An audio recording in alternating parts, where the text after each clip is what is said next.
Hi, Dan. It's Chris, coming to you live from my apartment. How about that? Yeah, it's not really. But here we go. Chapter 6 of Nine Princes in Amber. The land was known as Avamus, and the assembled troops were not quite men. I reviewed them the following morning and walked behind Blaze. They were all of them around 7 feet in height, and had very red skins and very little hair, cat-like eyes, and 6-digited hands and feet. They wore garments that looked as light as silk, but were woven of something else, and were mainly gray or blue in color. Each bore 2 short blades, hooked at the end. Their ears were pointed, and their many fingers clawed. Their climate was warm, and the colors bewildering, and everyone thought we were gods. Blaze had found a place where the religion involved brother gods who looked like us and had their troubles invariably in terms of this mythos. An evil brother would seize power and seek to oppress the good brothers. And of course, there was the legend of an apocalypse where they themselves would be called upon to stand on the side of the surviving good brothers. I wore my left arm in a black sling and considered those who were about to die. I stood before a trooper and looked up at him. I asked him, "Do you know who Eric is?" "The Lord of Evil," he replied. I nodded and said, "Very good," and passed on. Blaze had custom-made cannon fodder. "How large is your army?" I asked him. "Around 50,000, he replied. "I salute those who are about to give their all," I told him. "You can't take Amber with 50,000 men, even providing you can get them all to the foot of Colvier intact, and you can't. It's silly to even consider using these poor bastards against the immortal city with their toy swords and all." "I know," he said, "but they're not all I've got. You'll need a lot more." "Then how do 3 navies sound, half again the size of Kane's and Gerard's fleets put together?" "I have a way." "Not yet enough," I said, "and barely a beginning." "I know. I'm still building," he said. "Well, we'd better build a lot more. Eric will sit in Amber and kill us as we march through the shadows. When the remaining forces finally reach the foot of Colvier, he'll decimate them there. And there will be the climb to Amber. How many hundred do you think will remain when we reach the city? Enough to be dispatched in 5 minutes at almost no cost to Eric. If this is the best you've got, Brother Blaze, I have misgivings concerning this expedition." "Eric has announced his coronation in 3 months' time," he said. "I can triple my forces by then, at least. Perhaps I can have 250,000 shadow troops to lead against Amber. There are other worlds like this one. I will penetrate them. I will raise me such a force of holy crusaders as never been sent against Amber before. And Eric will have had the same time to intensify his defenses. I don't know, Blaze. It's almost a suicide run. I didn't know the full situation when I came here." "And what have you brought with you?" he asked. "Nothing. It is rumored that you once commanded troops. Where are they?" I turned away from him. "They are no more," I said. "I am certain." "Could you not find a shadow of your shadow?" "I don't want to try," I said. "I'm sorry." "Then what real good are you to me?" "I'll go," I told him, "if that's all you had in mind, if that's all you really wanted me around for, more bodies." "Wait," he cried out. I spoke hastily. "I don't want to lose your counsel, if nothing else. Stay with me, please. I will even apologize." "That's not necessary," I said, knowing what this thing means to a Prince of Amber. "I'll stay. I think I can help you." "Good," he clapped me on my good shoulder. "And I'll get you more troops," I added. "Never fear." And I did.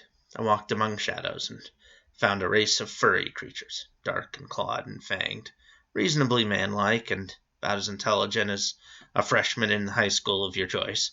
Sorry, kids, but what I mean is they were loyal, devoted, honest, and too easily screwed by bastards like me and my brother. I felt like the DJ of your choice. Around 100,000 worshipped us to the extent of taking up arms.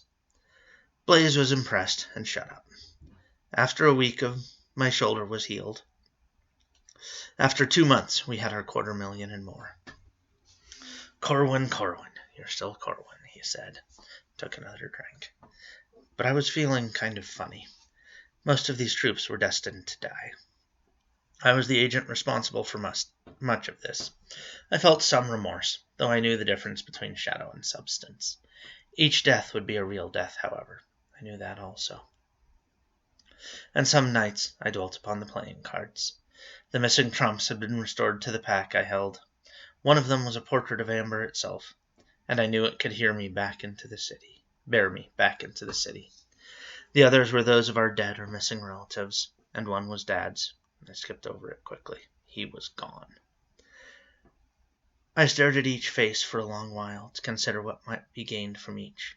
I cast the cards several times, and the same thing came up on each occasion. His name was Cain. He wore satin that was green and black, and a dark three-cornered hat that was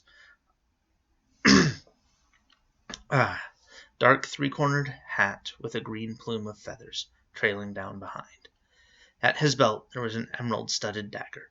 He was dark. Cain, I said. After a time there was a reply. Who? He asked. Corwin, said I. Corwin? Is this a joke? No. What do you want? What have you got? You know that. And his eyes shifted and lay upon me. But I watched his hand, which was near his dagger. Where are you? With Blaze. There was a rumor you'd shown up in Amber recently. I wondered at the bandages on Eric's arm. You're looking at the reason, I said. What's your price? What do you mean? Let's be frank and to the point. Do you think Blaze and I can take Eric? No, that's why I'm with Eric, and I won't sell out my armada either, if that's what you're after. And I'd imagine you are. I smiled. Perceptive brother, I replied. Well, it's been nice talking to you. See you in Amber, maybe. I moved my hand, and he cried out, Wait! Why? I don't even know your offer. Yes, you do, I said. You've guessed it, and you're not interested. I didn't say that. It's just that I know where the equities lie. You mean the power. Okay, the power. What have you got to offer? We talked for maybe an hour, after which time the northern seaways were open to the 3 phantom fleets of Blaze, which might enter expecting reinforcements. If you fail, there will be 3 beheadings in Amber, said he. But you don't expect that, do you? I asked. No, I think either you or Blaze will sit upon the throne before very long. I'll be satisfied to serve the winner. That regency would be nice. I'd still like Random's head as part of the price, though. No deal, I said. Take it as you've heard it, or forget it. I'll take it. I smiled and placed my palm upon the card, and he was gone. Gerard was a matter for the morrow. Cain had exhausted me. I rolled into bed and slept.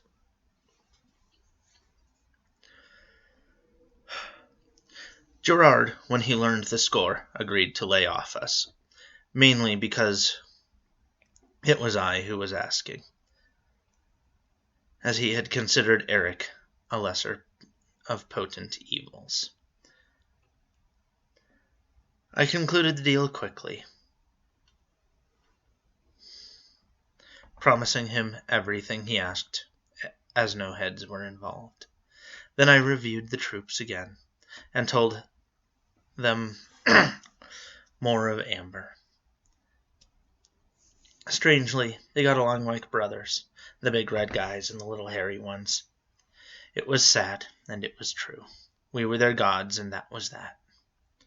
I saw the fleet sailing on a great ocean the color of blood.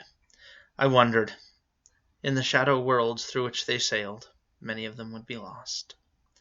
I considered the troops of Avamus, and my recruits from the place called Re'ik. Theirs was the task of marching to Earth and Amber. I shuffled my cards and cast them. I picked up the one called Benedict. For a long while I searched it, but there was nothing but the cold. Then I seized upon Brand's. For another long while there was nothing but the cold. Then there came a scream. It was a horrible, tormented thing. "Help me," came the cry. "How can I?" asked. "Who is that?" he asked, and I saw his body writhe. "Corwin. Deliver me from this place, Brother Corwin. Anything you name shall be yours in return." "Where are you?" "I—" There came a swirling of things in my mind, confused. A swirling of things my mind refused to conceive of, and another scream torn forth as though in agony and ending in silence. Then the coldness came again. I found I was shaking. From what, I did not know.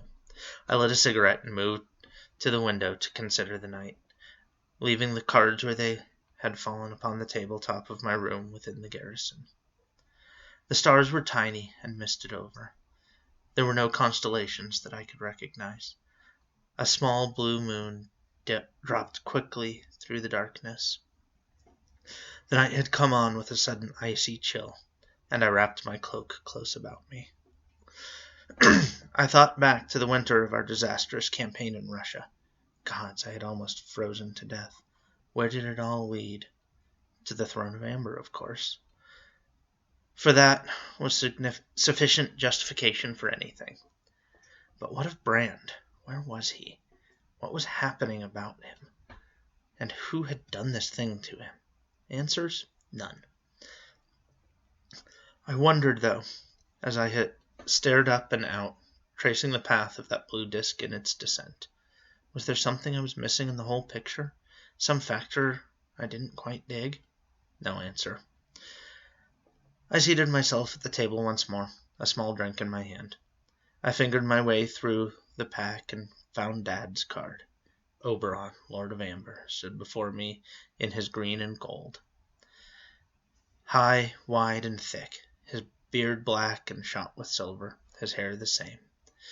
Green rings and gold settings, and a blade of golden color.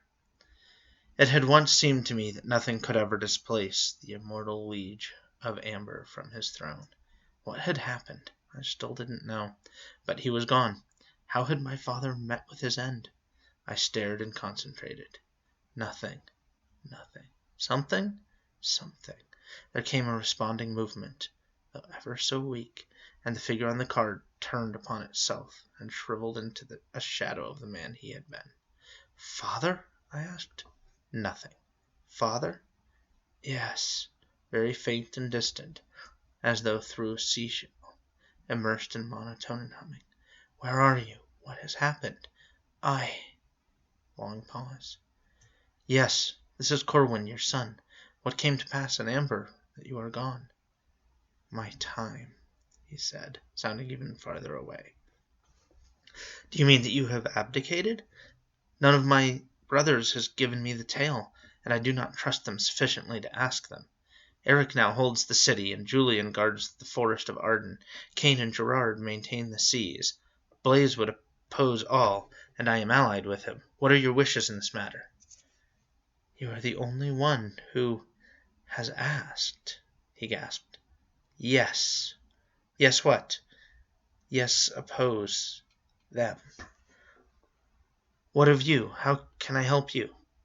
"I am beyond help. Take the throne." "I, or Blaise and I?" "You," he said. "Yes, you have my blessing. Take the throne, and be quick about it." "Why, father?" "I lack the breath. Take it." Then he, too, was gone. So Dad lived. That was interesting. What to do now? I sipped my drink and thought about it. He still lived somewhere, and he was king in Amber. Why had he left? Where had he gone? What kind of? Which and how many? Like that. Who knew? Not I. There was no more to say for now. However, I couldn't put the thing down. I want you to know that Dad and I never got along well. I didn't hate him like Random or some of the others, but I sure as hell had no reason to be especially fond of him. He had been big, he had been powerful, and he had been there. That was about it. He was also most of the history of Amber as we knew it. And the history of Amber stretches back for so many millennia that you may as well stop counting. So what do you do? As for me, I finished my drink and went to bed. The following morning, I attended a meeting of Blaze's general staff. He had 4 admirals, each in charge of roughly a quarter of his fleet, and a whole mess of army officers. Altogether, there were about 30 of the high-ranking brass at the meeting, big and red or small and hairy, as the case may be. The meeting lasted perhaps 4 hours, and then we all broke for lunch. It was decided that we would move 3 days hence, since it would require one of the blood to open the way to Amber. I was to lead the fleet aboard the flagship, and Blaze would lead his infantry through lands of shadow. I was troubled by this, and asked him what would have happened had I not shown up to give this assistance. I was told 2 things in reply. 1, if he had to go it alone, he would have led the fleet through and left them at a great distance from shore, returned in a single vessel to Avernus, and led his foot soldiers forward to rendezvous at a given time. And 2, he had purposely sought for a shadow in which a brother would appear to give him aid. I had some misgivings when I heard about the latter, though I knew it was really me. The former smacked of being a bit unworkable, since the fleet would be too far out to sea to receive any signals from the shore, and the chance of missing the date, allowing for mishaps when it came to a body that large, was too great, as I saw it to encourage a whole big lot of faith in his general plan. But as a tactician, I had always thought him brilliant, and when he laid out the maps of Amber and the outlying country which he himself had drawn, and when he had explained the tactics to be employed therein, I knew that he was a Prince of Amber, almost matchless in his guile. Only thing was, we were up against another Prince of Amber, one who occupied what was definitely a stronger position. I was worried, but with the impending coronation, it seemed about the only course available to us, and I decided to go along for the whole ride. If we lost, we were creamed, but he held the biggest threat available and had a workable time schedule, which I didn't. So I walked the land called Avernus, and considered its foggy valleys and chasms, its smoking craters, its bright sun against the crazy sky, its icy lights and too hot days, its many rocks and carloads of dark sand, its tiny though vicious and poisonous beasts. They weren't viscous. And its purple plants, its spineless cacti, and the afternoon of the second day, as I stood on a cliff overlooking the sea, beneath a tower of massed vermilion clouds, I decided that I rather liked the place for all that, and if its sons would perish in the wars of gods, I would immortalize them one day in song if I were able. This mild balm in my mind for what I feared, I joined the fleet and took command. If we made it, they would be feted forever in the halls of immortals. I was guide and opener of the way. I rejoiced. So we set sail the following day, and I directed things from the lead ship. I led us into a storm, and we emerged that much nearer to our destination. I led us past an enormous whirlpool, and we were so much the good. I led us through a shallow rocky place, and the shade of the waters deepened afterward. Their colors began to approximate those of amber, so I still knew how to do it. I could influence our fate in time and place. I could take us home for me, that is. I led us past strange islands where green birds cawed, and green apes hung like fruit in trees, swung, sometimes gibbered, and threw rocks into the sea, aimed doubtless at us. I took us far out to sea, then nosed the fleet around back in the direction of shore. Blaze by now was marching across the plains of the worlds. Somehow I knew he would make it, past whatever defenses Eric had set up. I kept in touch with him by means of the cards, and I learned of his encounters along the way, like 10,000 men dead in a plains war with centaurs, 5,000 lost in an earthquake of frightening proportions, 1,500 dead of a whirlwind plague that swept the camps, 19,000 dead or missing in action as they passed through the jungles of a place I didn't recognize when the napalm fell on them from strange buzzing things that passed overhead. 6,000 deserting in a place that looked like the heaven they had been promised. 500 unaccounted for as they crossed a sand flat where a mushroom cloud burned and towered beside them. 8,600 gone as they moved through a valley of suddenly militant machines that rolled forward on treads and fired fires. 800 sick and abandoned, 200 dead from flash floods, 54 dying of duels among themselves, 300 dead from eating poisonous native fruits, 1,000 slain in a massive stampede of buffalo-like creatures, 73 gone when their tents caught fire, 1,500 carried away by the floods, 2,000 slain by the winds that came down from the blue hills. I was pleased that I'd only lost 186 ships in that time. To sleep, perchance to dream. Yeah, there's a thing that rubs. Eric was killing us by inches and hours. His proposed coronation was only a few weeks away, and he obviously knew we were coming against him, because we died, and we died. Now it is written that only a Prince of Amber may walk among the shadows, though of course he may lead or direct as many as he chooses along such courses. We led our troops, and saw them die. But of shadow I have to say, there is shadow and there is substance. And this is the root of all things. Of substance, there is only Amber, the real city, upon the real earth, which contains everything. Of shadow, there is an infinitude of things. Every possibility exists somewhere as a shadow of the real. Amber, by its very existence, has cast such in all directions. And what may one say of it beyond? Shadow extends from amber to chaos, and all things are possible within it. There are only 3 ways of traversing it, and each of them is difficult. If one is a prince or princess of the blood, then one may walk, crossing through shadows, forcing one's environment to change as one passes, until it is finally in precisely the shape one desires, and there stop. The shadow world is then one's own, save for family intrusions, to do with as one would. In such a place I had dwelled for centuries. The second means is the cards, cast by Dworkin, master of the line, who had created them in our image to facilitate communications between members of the royal family. He was the ancient artist, to whom space and perspective meant nothing. He had made up the family trumps, which permitted the willer to touch brethren wherever they might be. I had a feeling these had not been used in full accord with their author's intention.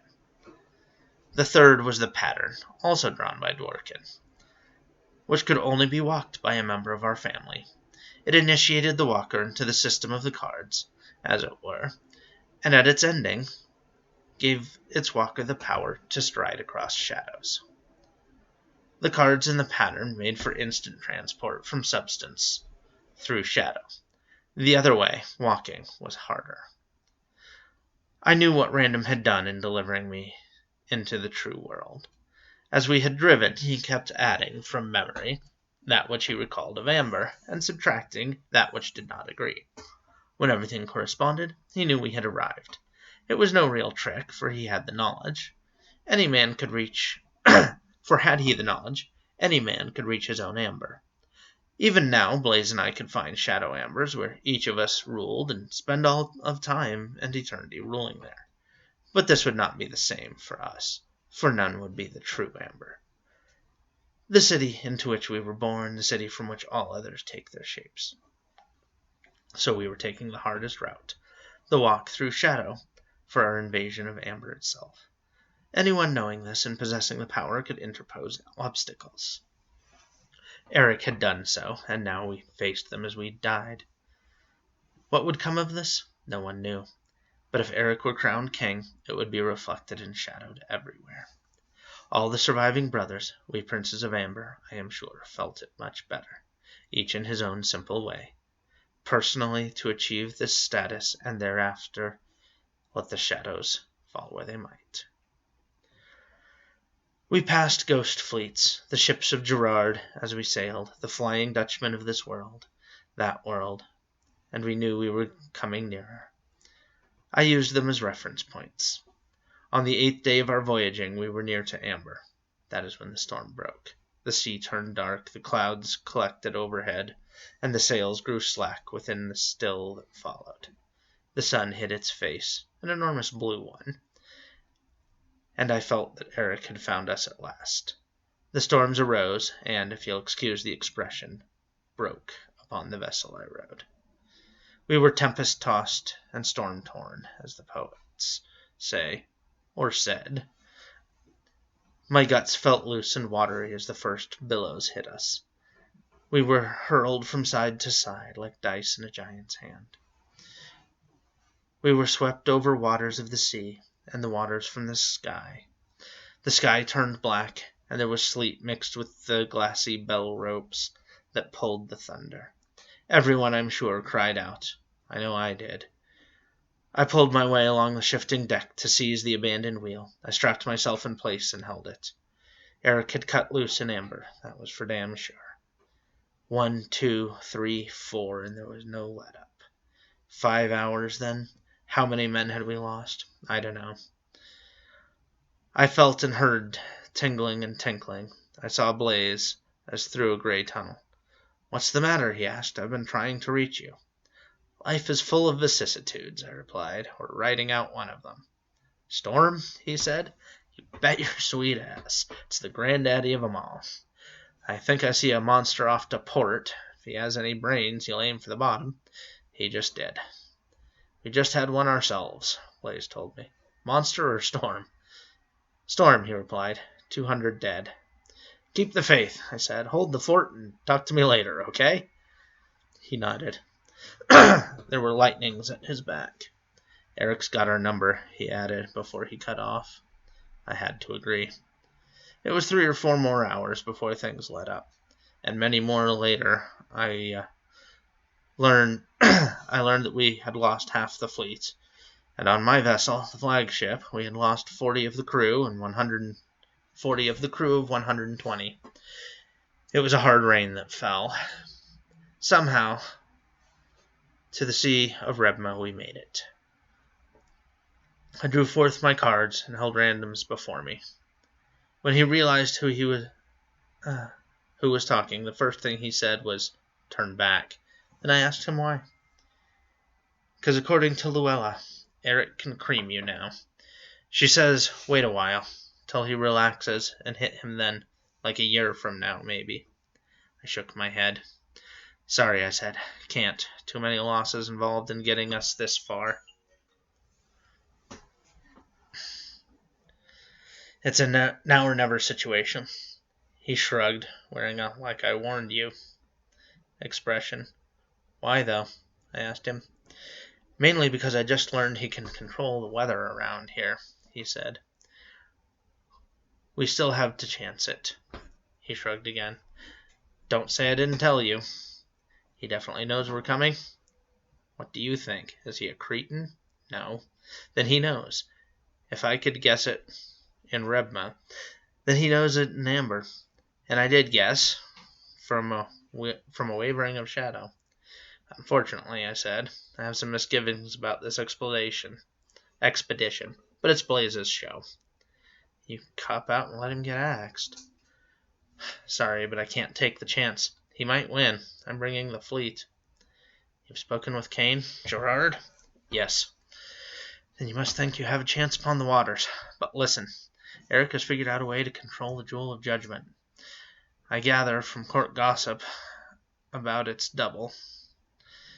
He can use it to control the weather here. That's definite. God knows what else he might be able to do. Pity, I said. We'll have to suffer it. I can't let a few storms demoralize it. Corwin, I'll confess, I spoke with Eric himself 3 days ago. Why? He asked me. I spoke with him out of boredom. He went into great detail about concerning his defenses. That's because he learned from Julian that we came in together. He's sure he'll get back to me. Probably, he said. That doesn't change what he said. No, I agreed. Then let Blaze fight his own war, he told me. You can hit Eric later. He's about to be crowned in amber. I know.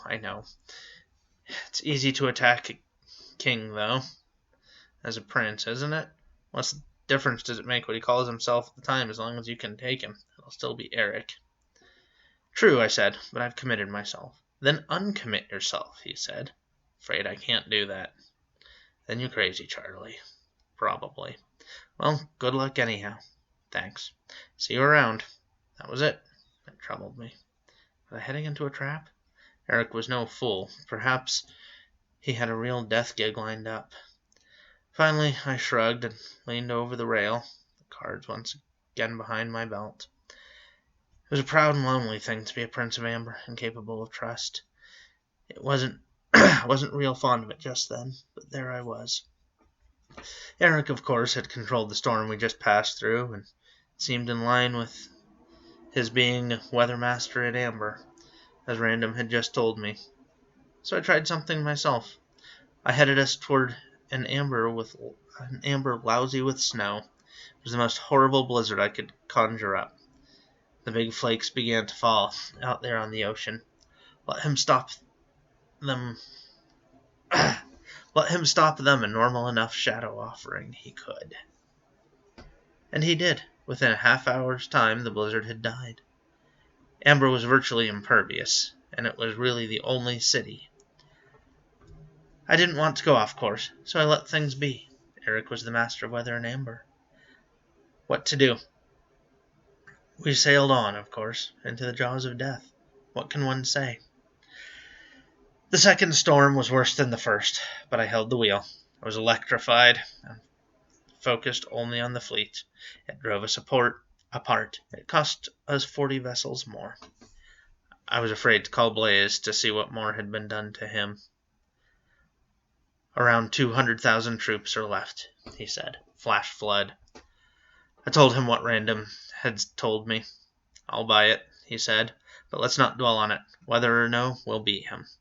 I hope so. I lit a cigarette and leaned across the bow. Amber should be coming into sight soon.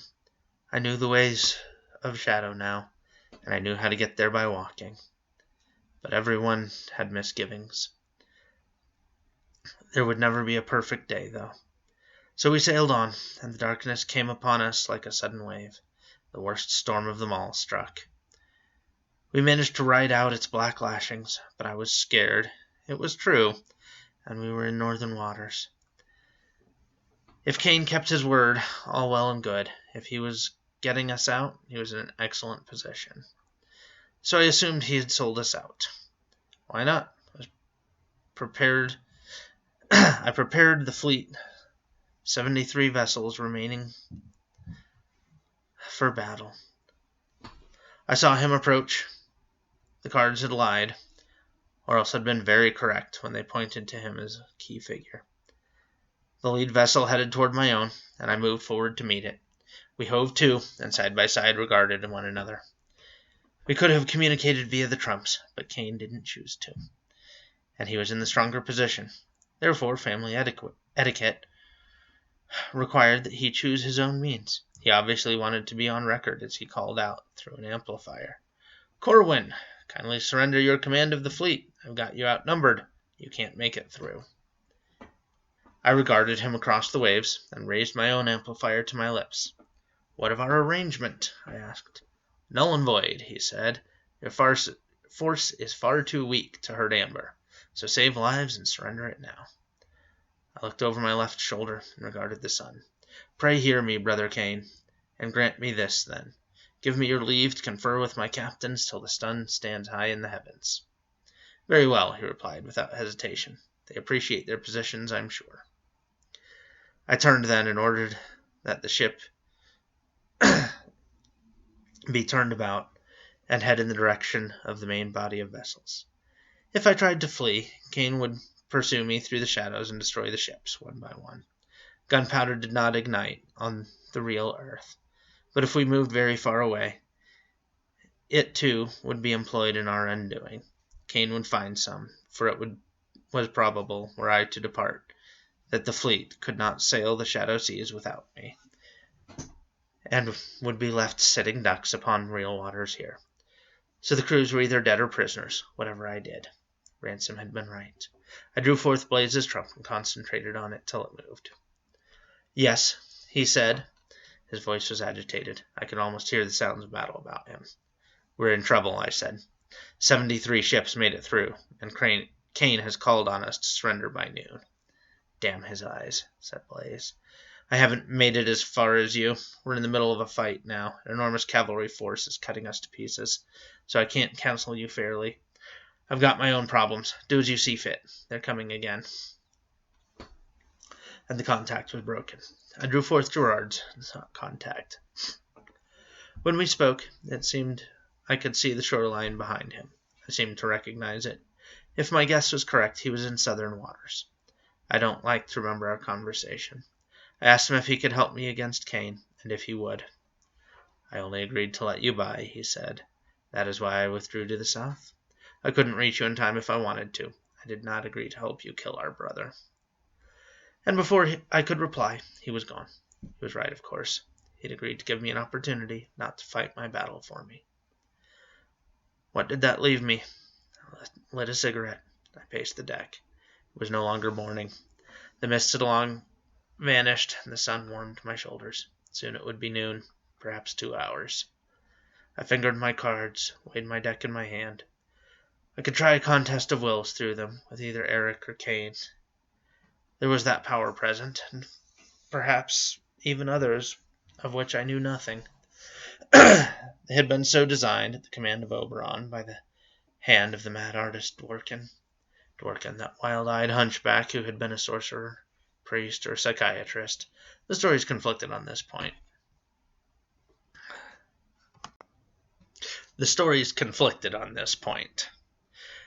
From some distant shadow where Dad had saved him from a disastrous fate he had brought upon himself. The details were unknown, but he had always been a bit off his rocker since that time. Still, he was a great artist, and it was undeniable he possessed some strange power. He had vanished ages ago, after creating the cards and tracing the pattern in amber. We had often speculated about him, but no one seemed to know his whereabouts. Perhaps Dad had done him in, to keep his secrets secret. Kane would be ready for such an attack, and I probably couldn't break him, though I might be able to hold him. Even then, though, his captains had doubtless been given the order to attack. Eric would surely be ready for anything, but there was nothing else left to do. I might as well try it. I had nothing to lose but my soul. Then there was the card for Amber itself. I could take myself there with it to try an assassination, but I figured my odds were about 1,000,000 to 1 against my living to effect it. If I was to die fighting, I was willing to die fighting, but it was senseless for all these men to go down with me. Perhaps my blood was tainted, my power over the pattern. A true Prince of Amber should have had no such qualms. I decided then that my centuries on Shadow Earth had changed me, softened me perhaps, had done something to me which made me unlike my brothers. I decided to surrender the fleet, and then transport myself to Amber and challenge Eric to a final duel. He'd be foolish to accept, but what the hell, I had nothing else left to do. I turned to make my wishes known to my officers, and the power fell upon me. I was stricken speechless. I felt the contact, and finally managed to mutter, "Who?" through clenched teeth. There was no reply, but a twisting thing bored slowly within my mind, and I wrestled with it there. After a time, when he saw that I could not be broken without a long struggle, I heard Eric's voice upon the wind. "How goes the world with thee, brother?" he inquired. "Poorly," I said, or thought, as he chuckled, though his voice seemed strained by the efforts of our striving. "Too bad," he told me. "Had you come back and supported me, I would have done well by you. Now, of course, it is too late. Now I will only rejoice when I have broken both you and Blaze." I did not reply at once, but fought him with all the power I possessed. He withdrew slightly before it, but he succeeded in holding me where I stood. If either of us dared divert his attention for an instant, we would come into physical contact, or we could come into physical contact, or one of us get the upper hand on the mental plane. I could see him now, clearly, in his chambers in the palace. Whichever of us made such a move, though, he would fall beneath the other's control. So we glared at each other and struggled internally. Well, he had solved one of my problems by attacking me first. He held my trump in his left hand, and his brows were furrowed. I sought for an edge, but couldn't find one. People were talking to me, but I couldn't hear their words as I stood there backed against the rail. What time was it? All sense of time had departed since the beginning of the struggle. Could 2 hours have passed? Was that it? I couldn't be sure. I feel your troubled thought, said Eric. Yes, I am coordinated with Kane. He contacted me after your parley. I can hold you like this while your fleet is demolished around you and sent down to Rebma to rot. The fishes will eat your men. Wait, I said. They are guiltless. Blaze and I have misled them, and they think they are in the right.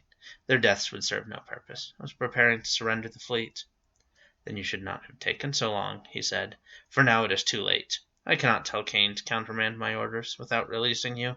At the moment I release you, I will fall beneath your mental domination or suffer physical assault. Our minds are too proximate. Supposing I give you my word that I won't do this thing? Any man would be forsworn to gain a kingdom, said Eric. Can't you read the thought? Can't you feel it within my mind? I'll keep my word.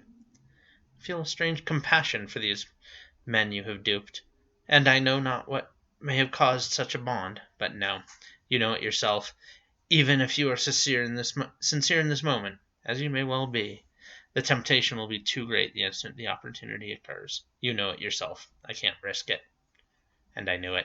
Amber burned too strongly in the blood of us. Your swordsmanship has increased remarkably, he commented. I see that your exile has done you some good in that respect. You are closer to being my equal now than anyone save Benedict, who may well be dead. Don't flatter yourself, I said. I know I can take you now. In fact, don't bother. I won't duel with you at this late date. He smiled, reading my thought, which burned all too clearly. I more than half wish you had stood by me, he said.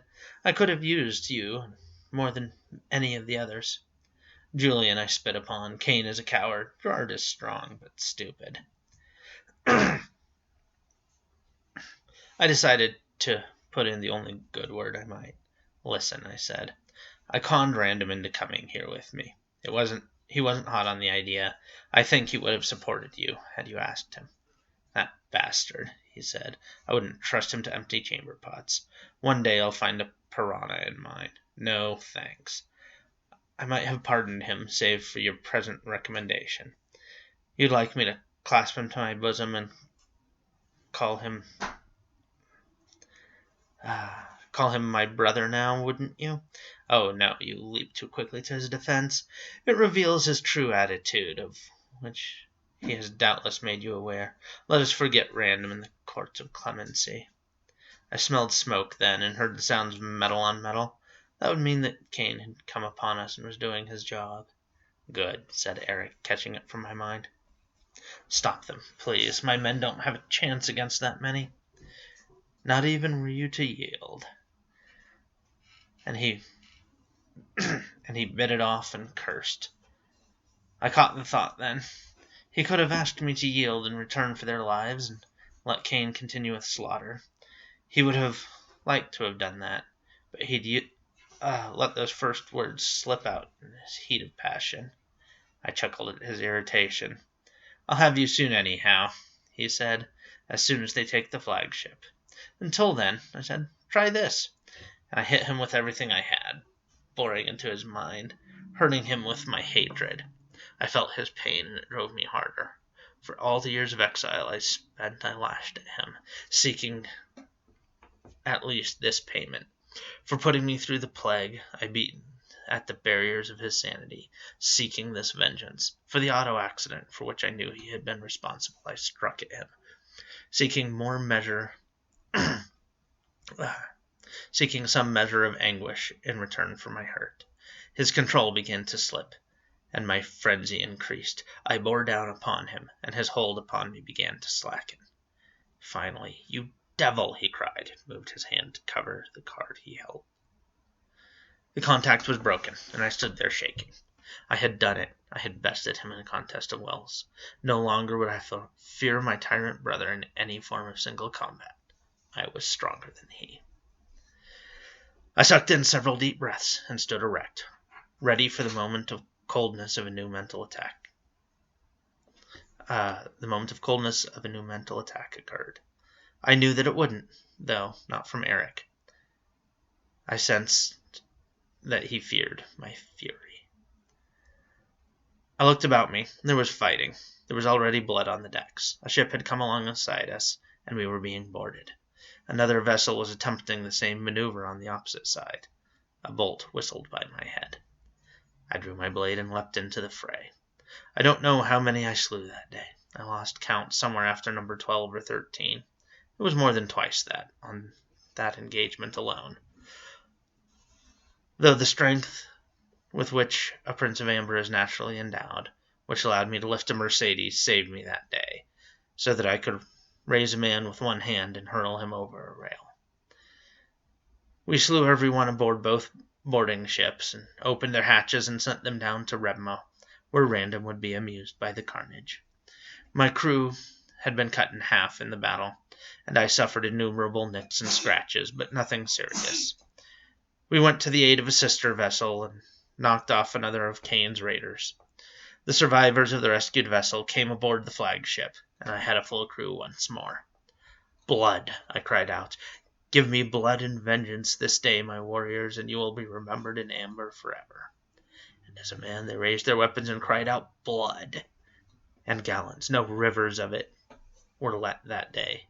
We destroyed 2 more of Kane's raiders, replenishing our numbers from those of the survivors of our own fleet, and we headed toward a 6th. I climbed the mainmast and tried to take a quick count. We looked to be outnumbered 3-1. There seemed to be between 45 and 55 remaining of my fleet. We took the 6th and didn't have to look for the 7th and 8th. They came to us.